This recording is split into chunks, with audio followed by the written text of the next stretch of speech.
On March 11th, the CBL warm-up started this week with a slam dunk competition put on by our underclassmen, who both failed to impress the judges and failed to score many attempts.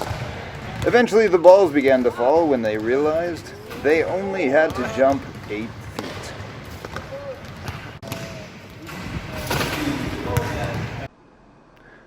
Under pressure from the fans, the Wolves have changed their name to better reflect the local culture, and have based their new name on Thai cuisine. But could the Heat bring enough heat to put the pressure on the Spurs? After Mr. Zach's leading scoring attack against the Warriors last week, the Heat's game plan was naturally focused on shutting down the Zach attack.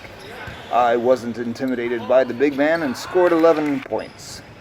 But the Heat couldn't contain the Spurs when Sam and Ji-Young put together a strong offensive performance, scoring an amazing 16 points each.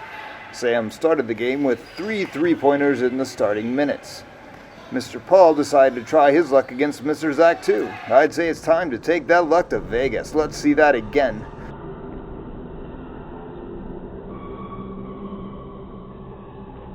But the Heat couldn't cool down the Spurs, who now go to 2-0. Look at that supporting performance by Sam and Ji-Young.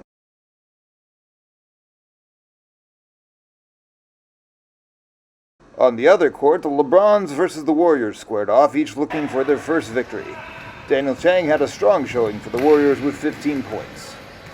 Mr. Tim led the Bronze with 18 points and 9 rebounds as he found some space in the paint off of this assist from Mr. Jeff. Guy also put together a strong performance with 15 points as he hits from range. And some lucky fans in the bleachers were able to watch both games. Although I think it required some binoculars or maybe a zoom lens. It also might require a program to be able to find the name of that floppy-haired kid wearing number 51.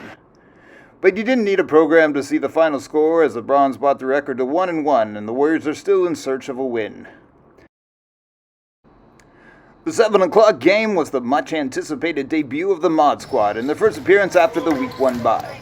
Rip City wearing blue was coming off Week 1 victory as Iran got them rolling off with this nice drive.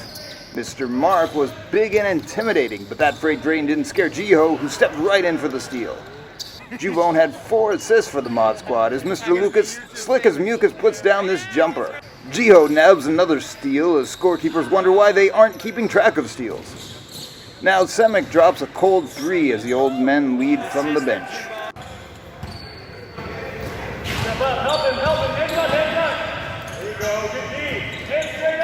Seems like the old men couldn't keep up anyway as Mingjo drives into the lane for 2 more. Let's just put all the young bloods on the court. It was a tight back and forth game as each team tried to pull ahead. Everyone shared in the scoring load as Coop Ryder steps in for a long 2. Then Mr. Mark starts taking fouls and has to prove himself from the line. Mr. Bladen puts up a wild hook to put the Mod Squad up by 1. Rip City tries to answer but just finds iron. Both teams will swap misses for a while, but Mr. Mark puts up this putback, earning a double-double, and the Mod Squad goes up by 5. Rip City comes back down the floor and puts it into the hands of Jeremiah, who puts in a nice drive for this 2 points, but it isn't enough as Mr. Ben Miles secures the victory in the final seconds of the game for a Mod Squad victory. Ministry of Defense, baby. Mod Squad on 3. 1, 2, 3. Mod Squad!